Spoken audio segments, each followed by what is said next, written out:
Pessoal, tudo bem com vocês? Olá, tudo bem, gente? Como estão? Boa noite. Eu mandei o link para vocês e saiu da página. Eu tive que entrar pelo WhatsApp também.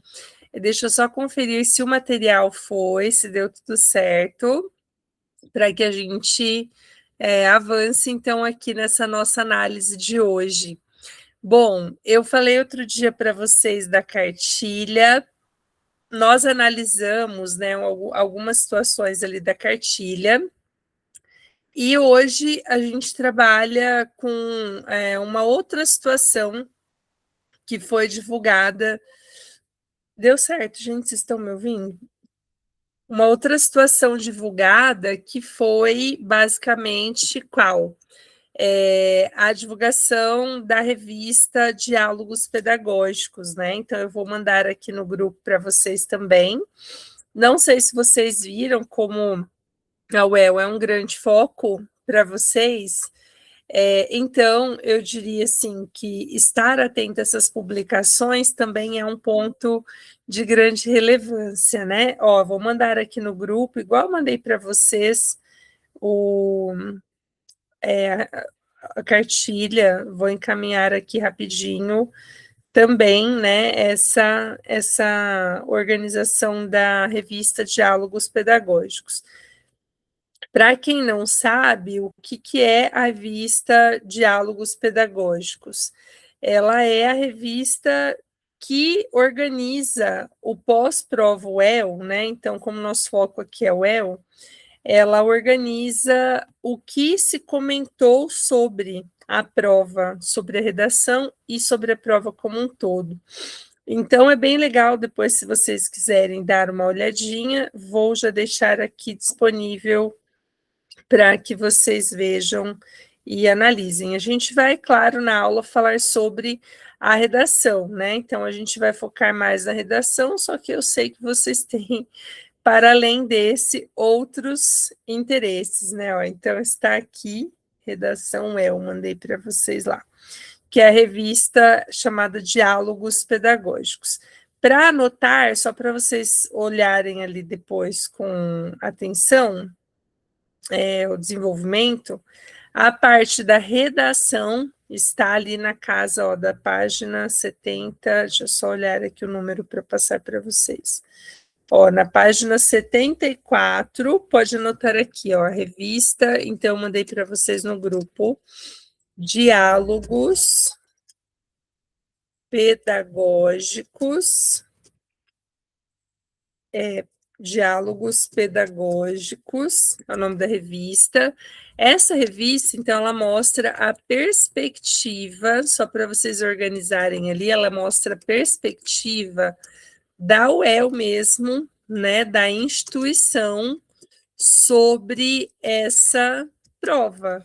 Então, os comentários, né, da prova, das questões, tudo que a UEL propõe como análise, e a cartilha, então, só também fazendo rapidinho esse comparativo, a cartilha, ela é a visão dos alunos aprovados em média, né? Então, tradicionalmente, as cartilhas, elas têm sido feitas pelos alunos nos cursos de medicina, em todas as instituições. E aí é uma reprodução da concepção deles, né, do que eles consideram válido, importante que vocês revisem. Aí, então, anota para mim que na revista, a redação, então, ela aparece, ó, na revista digital que eu mandei para vocês, pode pôr aí que a redação, então, ela está ali a partir da página 74. Vocês podem pôr observação, porque depois a gente vai analisando os textos com o passar das semanas, como a gente já tem feito, mas, de qualquer maneira, fica também a orientação sobre como, né, alcançar essas informações aí, tá? Gente, vamos trabalhar? Vamos lá, né?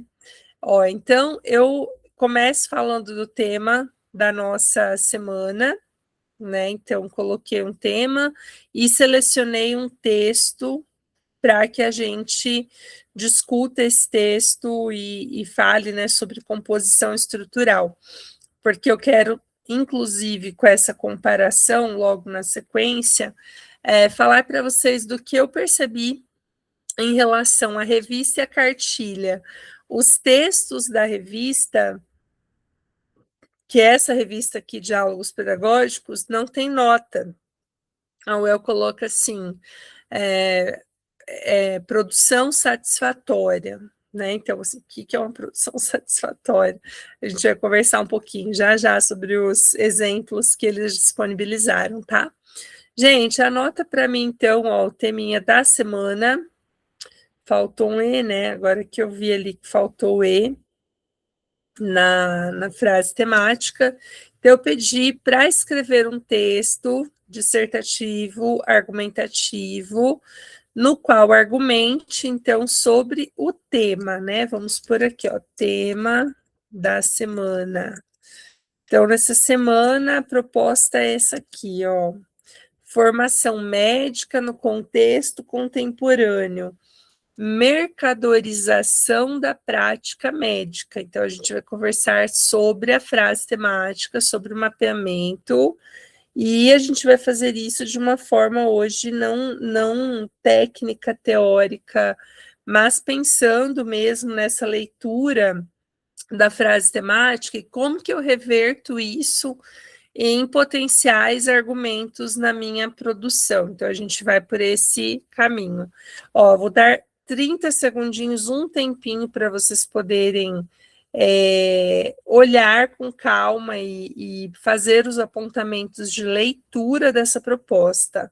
Então, anota aí, formação médica no Brasil, perdão, no contexto contemporâneo. Daí tem lá os 2 pontos, e tem nesse mesmo contexto ali, depois dos 2 pontos, a gente tem a mercadorização, então a palavra mercadorização da prática médica, né? Então, não especificou um aspecto, mas trouxe uma problematização que ressalta alguns pontos que são bem importantes. Então, formação médica, 2 pontos, né? No contexto contemporâneo, 2 pontos.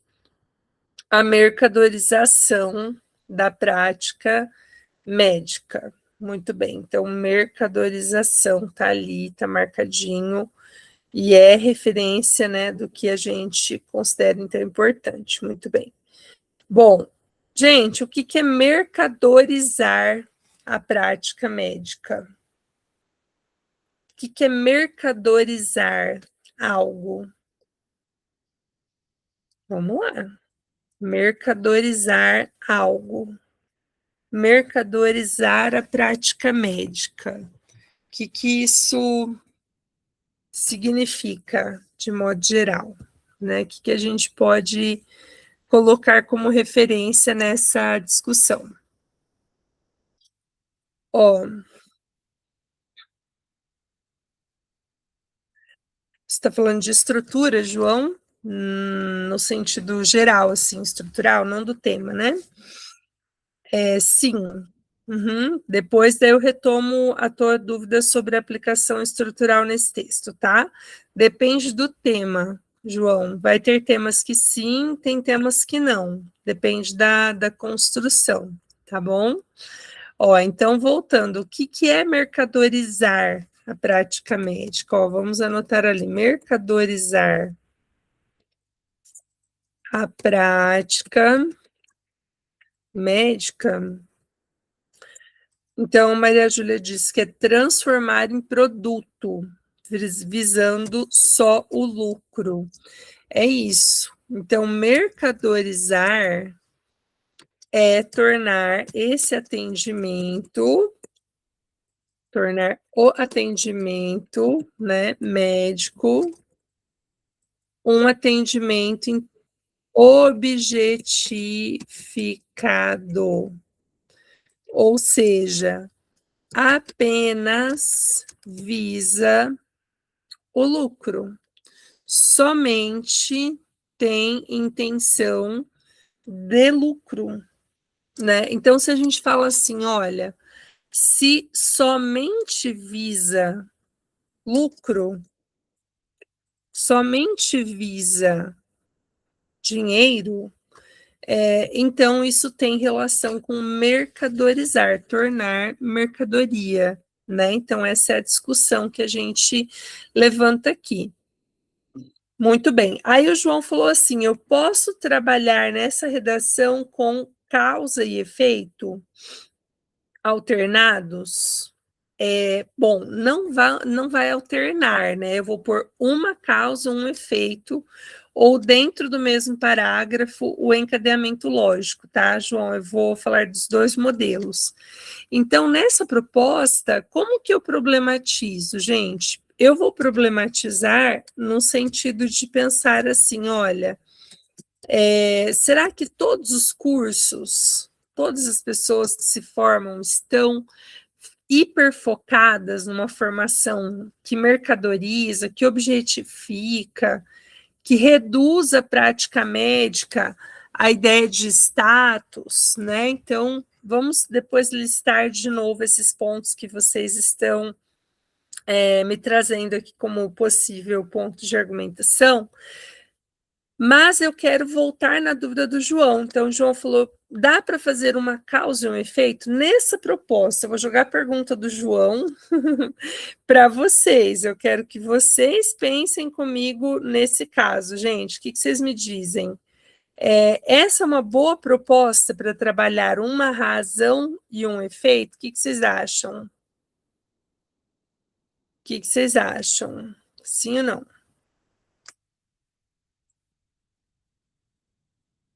Hum? Ó, pensa no que vocês colocaram como proposta, né, como lógica. Então, se eu falar que essa mercadorização ocorre por quê? Vamos lá, vou resolver a dúvida do João de forma prática. E depois a gente molda o texto como um todo. Ó, o D1, então eu usaria o que? A causa, tá? D1 causa. Porque a formação e atuação médica passou a ser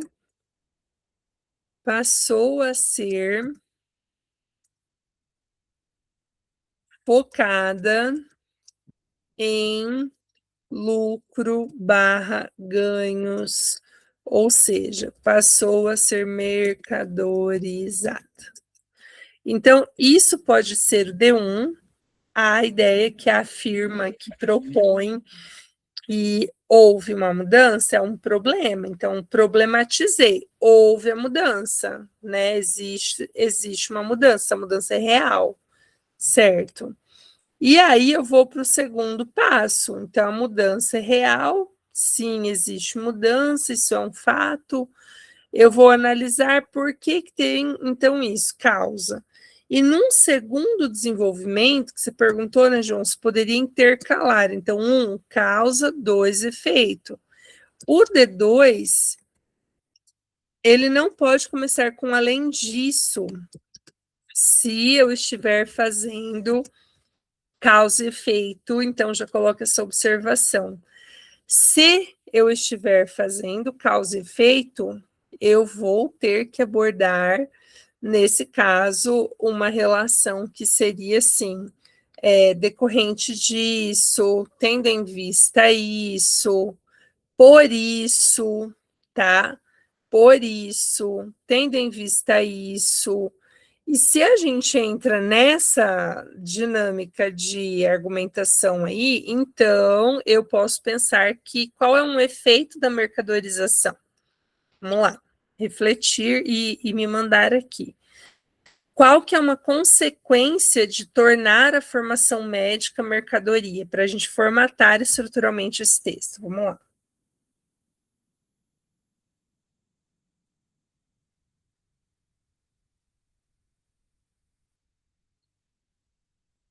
O que vocês têm para me falar sobre essa parte, gente?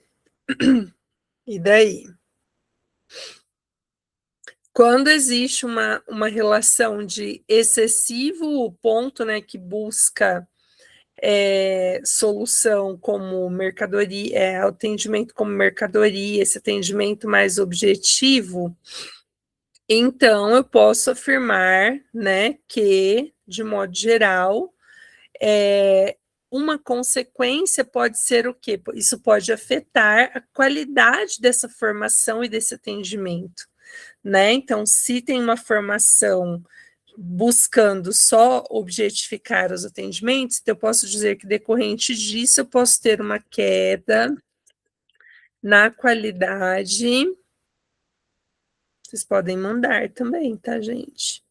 Queda na qualidade do ensino de faculdades de medicina, ou, fazendo aqui barrinha, né? Ou queda na qualidade dos profissionais que estão se formando em medicina. E para esse queda na qualidade dos profissionais, queda em que sentido? Se as pessoas querem só lucro, a queda muda, a queda na qualidade está ligada a quê, gente? A falta de humanização nos atendimentos. Então, se essa pessoa é uma pessoa que visa apenas o lucro, se ela entrou nesse contexto para apenas trazer, né, uma discussão sobre essa relação de falta de um desenvolvimento humanizado, então a falta de humanização, né, não ter assim, a relação de aproximação com o paciente, o quanto isso afeta a qualidade desse atendimento, então também seria um ponto que daria para vocês ali relacionarem. Muito bem. Ó, vamos lá então para a nossa argumentação. Nesse segundo, né, na falta de humanização nos atendimentos, entram situações como, por exemplo, então, assim, só complementa ali para mim, o paciente visto como número, não como um caso que demanda uma particularidade no atendimento. Ele não é alguém, ele não é visto na sua condição de pessoa, né? Então, a anamnese é muito rápida, são ignorados contextos de descrição que muitas vezes são importantíssimas na avaliação médica. Então, tudo isso entra nessa lógica do segundo desenvolvimento, tá? Muito bem, ó, então vocês estão comigo aí, gente? Dá um ok, dá um sinalzinho aí para mim, para saber se vocês estão aí acompanhando, se vocês estão enrolados na cobertinha. Se vocês foram já, fala assim, já embrulhei no pijaminha e parti. Ó, então, essas duas ideias fazem sentido para vocês? Né? Então, o João perguntou, eu achei prudente fazer uma exploração. Mas nesse texto também, então, ou que mais que vocês poderiam fazer? D1 poderia ser a causa que a gente citou, e D2, outra causa.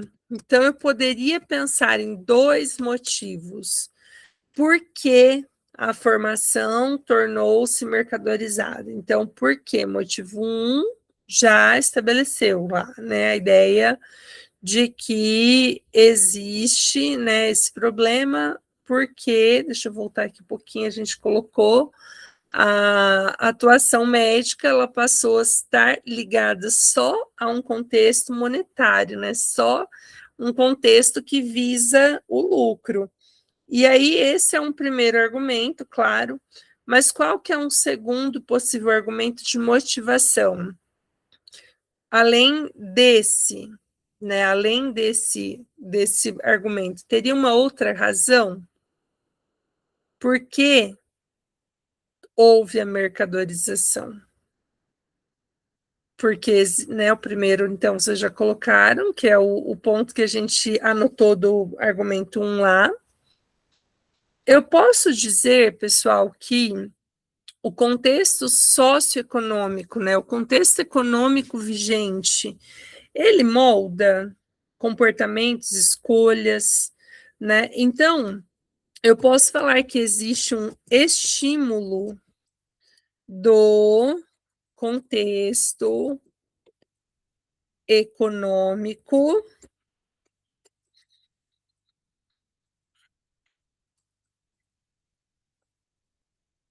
vigente, que é o capitalismo, e isso, então, eu poderia trabalhar como um argumento de causa, porque então é uma questão basicamente assim, indutiva, né? Se a pessoa convive nesse meio, ela vai ser motivada a de alguma maneira, se propor, se promover, né, nesse sentido, como alguém que está atendendo aquela demanda socioeconômica também. Estou fazendo isso por quê? Porque existe uma intenção em fazer, né? E essa intenção é disseminada socialmente. Então, o estímulo do contexto econômico, do capitalismo, que mais que leva a uma formação mercadorizada, que mais? Sim, pode, Júlia. Falar que um outro motivo, mas aí você usa aquela base do primeiro, lá de cima, tá? Porque é mais subjetivo, né? Senão é perigoso. Eu posso falar que num outro contexto, então, isso que a Júlia trouxe, que tornou-se motivação de status, posso. Só que aí eu tenho que pensar, bom, eu posso falar que gerou essa relação com, né, o âmbito mais psíquico, mais, né, relacionado a essa aplicação do desejo de enriquecimento à prática médica. E aí, quando a Júlia pergunta, então isso virou um status? Virou um status, mas eu posso dizer que, ó, lembra que a gente escreveu ali, Júlia, estímulo do contexto econômico vigente, que é o capitalismo. Então, o capitalismo, ele apregou o quê? O ganho, o lucro, o rendimento, acima de, né, qualquer coisa, para além de qualquer coisa. Então, dá para, nesse mesmo argumento, falar sobre o aspecto que é o aspecto de referência social, daria sim. Muito bem. E outro efeito, gente, a gente leu um ali, né, falaram de um, que um dos efeitos seria essa questão, né, ó, vou pôr aqui o argumento, peraí. Uhum. Aqui. Então, um dos efeitos, né, a gente analisou que seria a queda da qualidade profissional, então mais pessoas atuando, errando, né, não tendo trato de pessoas, não conseguindo conviver com pessoas e tratando essas pessoas como meros números, como meros objetos, usar então referências, né, desse tratamento para aprofundar o preconceito. Então tem um caso, deixa eu mandar aqui no grupo para vocês, enquanto vocês estão anotando essa parte. Tem um caso, peraí,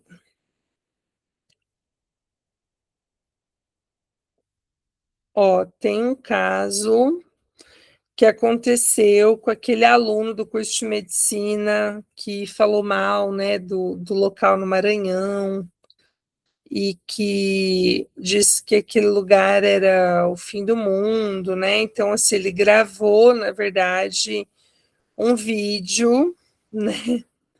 E esse vídeo ele falava que aquele espaço, aquele lugar não era digno de receber o tênis dele. Ó, tô mandando aqui para vocês, peraí. Gente, cadê aqui? Então, ele diz assim no vídeo, né? Ele tem o vídeo que ele postou no Instagram, dizendo que aquele lugar não era digno do tênis dele pisar, que o tênis tinha saído de uma prateleira europeia e estava ali pisando aquela terra indigna, né? Que ele usou uns termos piores. Então, essa não foi a primeira vez? Não foi a primeira vez. Não foi a primeira vez que a gente tem ofensas relacionadas a atendimentos, então isso é um ponto de argumentação importante. E tem outros, né, históricos, assim, importantes também, que são situações quando aconteceu um atendimento que um médico esnobou o paciente porque ele não sabia um termo técnico para falar sobre um probleminha ali, né?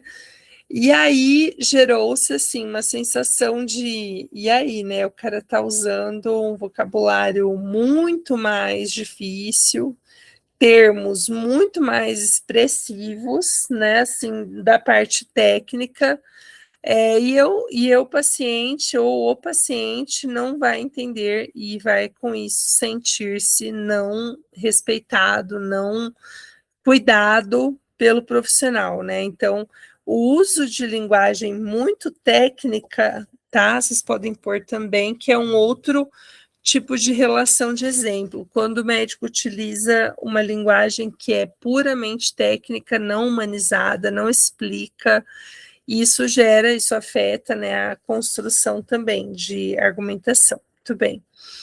Gente, bom? Gostaram por hora? A Maria, deixa eu ver.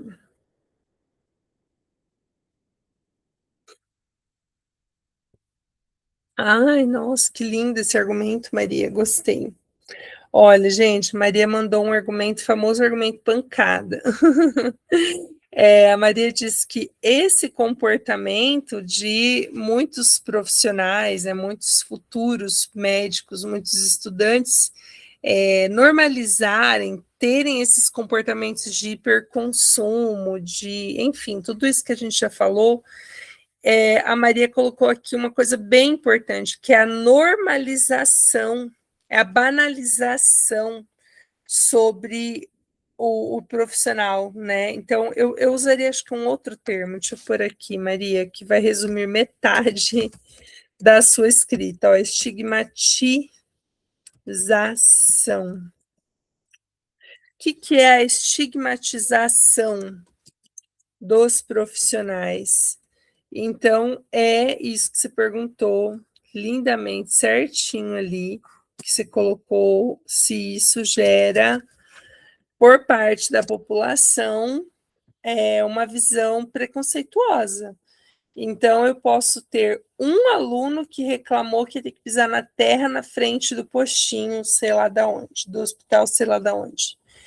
Esse aluno que pisou e criticou, ele rotula muitos outros. E isso realmente, né, quando a Maria colocou, eu falei, ó, que bom que vocês estão pensando dessa forma já, porque esse argumento é um argumento que é muito legal, porque você vai dizer assim, ó, então isso estigmatiza, isso institui a visão de que todo médico é aproveitador, todo médico é desumanizado, todo médico visa só o lucro. Então, isso de estigmatizar, tá? Para tirar um pouquinho das palavras que vocês usam muito, esse é um pouquinho diferente, estigmatizar é legal. E aí, que mais? Vocês colocaram alguma outra ideia, gente? Ou só essas? Só? Uhum. Então tá. Ó, muito bem. Vamos afirmar. Sequência. Ó, então, dessa proposta, fazer uma argumentação, então, né? Vamos pensar em estrutura da sequência. Na introdução, cabe um repertório? Pense um pouquinho. Formação, mercadorização, então, existe um repertório específico aqui que caberia nesse caso que geraria essa relação ou não necessariamente? Uhum.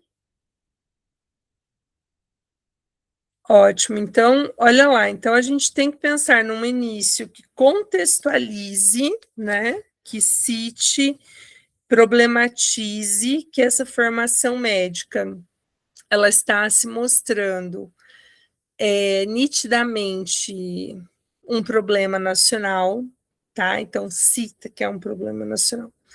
Um problema da atual geração, do contexto contemporâneo, desculpa. E aí eu vou, no meu primeiro parágrafo, cuidar muito para não entrar em situação fora da discussão. E qual que é a situação ali proposta? Olha, você vai começar contextualizando que a formação médica trouxe, né? Foi gerada ali sobre isso. Uma relação que opina, então, sobre isso, vê isso positivo ou negativamente, e propõe por quê? Cita os dois pontos de argumentação, tá? Muito bem. Caberia sim o ENAMED, tá? Então, ó, a Maria está falando ali se caberia falar do ENAMED, do Exame Nacional, né, de Proficiência Médica. Cabe porque eu só não posso abrir um espaço grande no texto falando sobre esse tema, porque não é um tema, perdão, esse não é um texto sobre o ENAMED. Esse não. Eu vou pôr outros futuramente com questões mais. Perdão, gente. Socorro! Fala assim, professor. Escorregou meu note, pobrezinho. Fala assim, um acidente de percurso, desculpa. Eu vou pôr mais para frente um só sobre o ENAMED.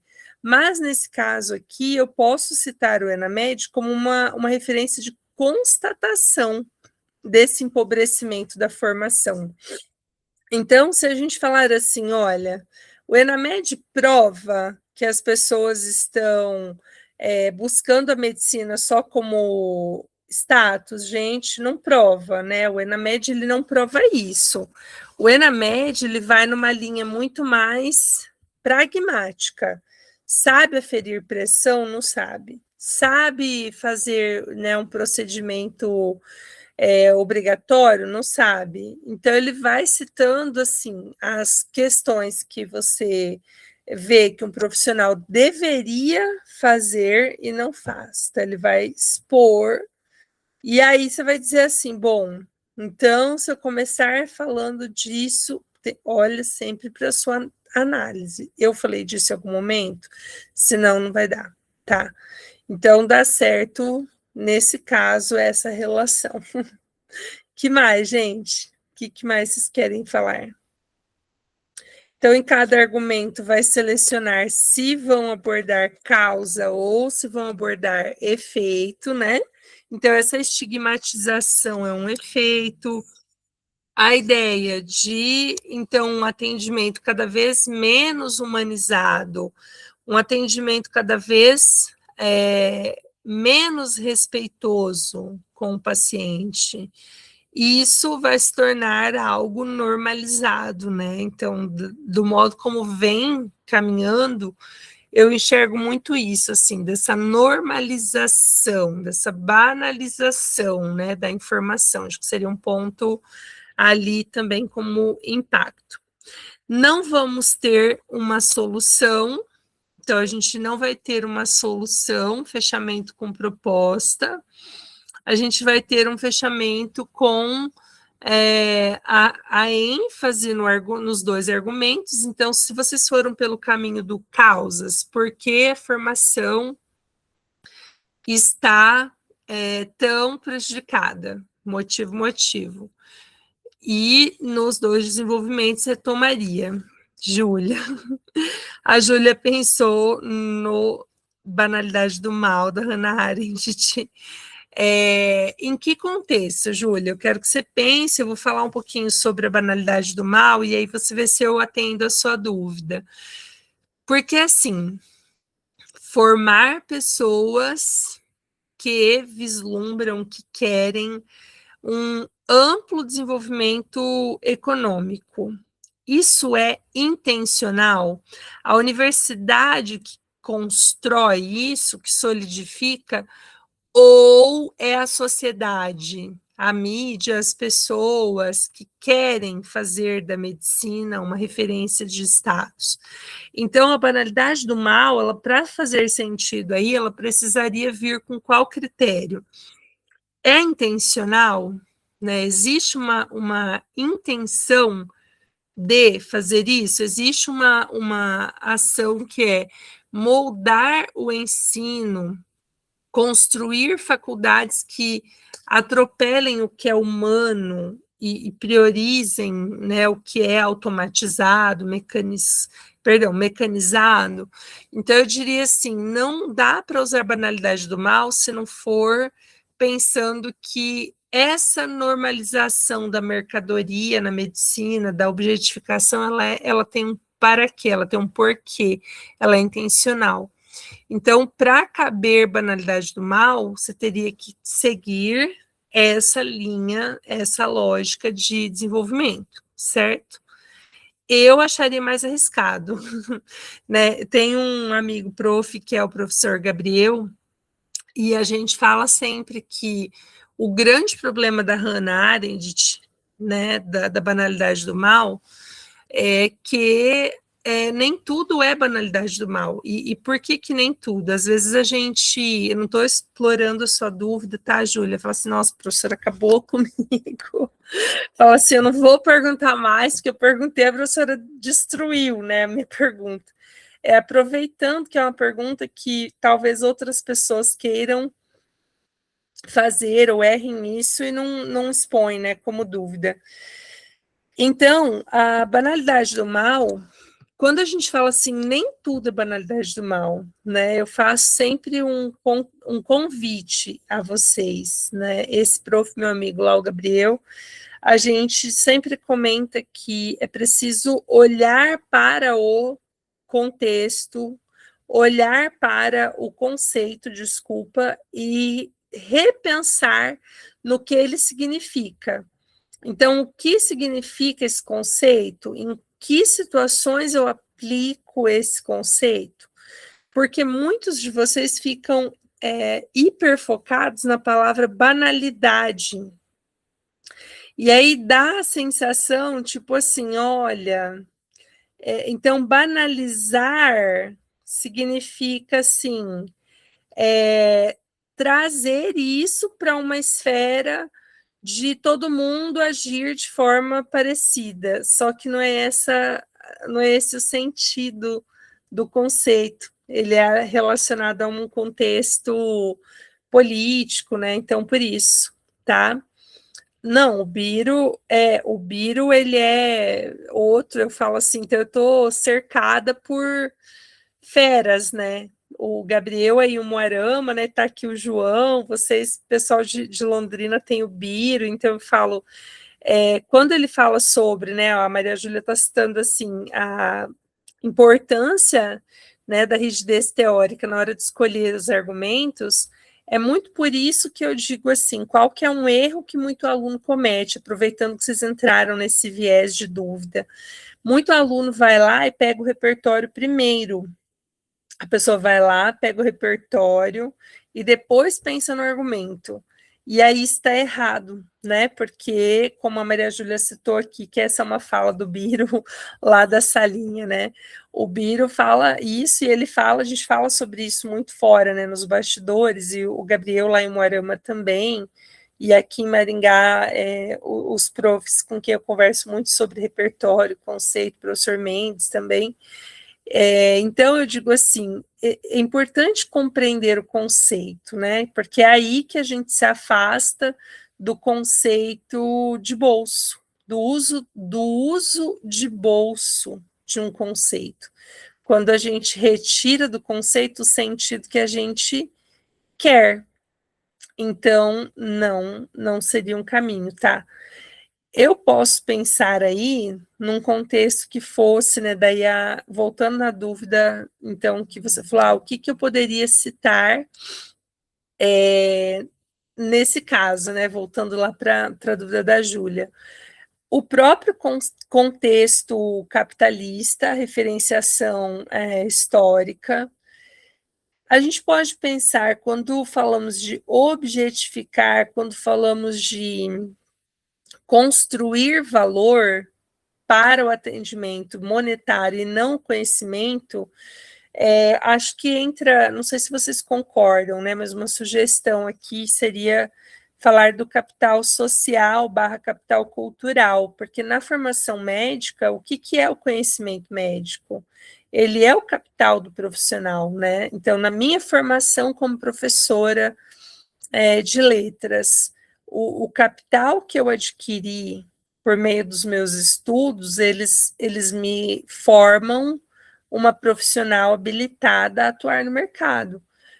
Então, no momento que a formação ela é relegada, deixada à mercê só do buscar lucro, o conteúdo, né, o conhecimento pode estar ficando num segundo plano, porque necessariamente no universo do ganho excessivo, o conhecimento excessivo não denota mais ganho, né? Não sei se eu me fiz clara na explicação, queria, né, se vocês entenderam, se ficou ok, me dá um okzinho só para saber se ficou ok. Mas é nesse sentido, acho que então Pierre Bourdieu, a parte do capital cultural, a parte do capital social, nesse sentido de construção de conhecimento para formar um profissional que esteja preparado para a atuação, é o fato que eu sinto falta nessa discussão até o momento. Basicamente, seria esse ponto. Tudo bem? Gente, olha, então, essa proposta para esse primeiro momento, eu quero muito, então, que vocês façam pensando nisso, nessa crítica, tá? E o João está perguntando se na conclusão faz uma síntese do texto, coloca os argumentos de novo para reiterar. Vai ficar pequeno, João, vai ficar com umas 4 linhas, no máximo 5, assim, 5 gritando. Você pode considerar realmente um texto para umas 4 linhas de conclusão. Reafirma a tese, ponto, sintetiza os argumentos na sua argumentação, né, final, sintetiza os pontos de desenvolvimento, certo?